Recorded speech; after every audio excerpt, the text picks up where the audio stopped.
This is the PSP 2000 and it has messed up housing, so we're gonna replace it with this one. Pretty nice.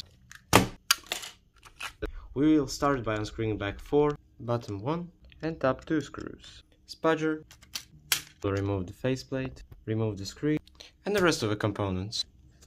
Fully remove the flex cable, the UMD drive, and now we have to take out Wi-Fi antenna. Okay, now it's time to put all of these things on this boy.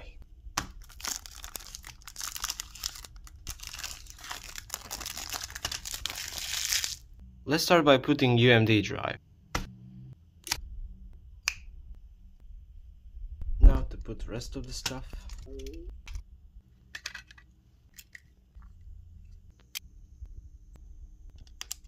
Now we're gonna take this thing and turn it into the red. Done. Put motherboard back in. Now let's unpack button. The set is missing D-pad holder, but no worries, I have one. Okay, let's put this together. Done. Now let's put shoulder buttons. Now let's put back screen again. I place the faceplate and screws of the camera.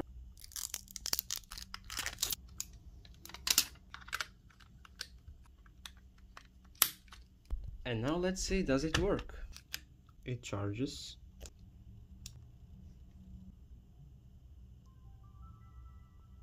Yep, it works. And we are done.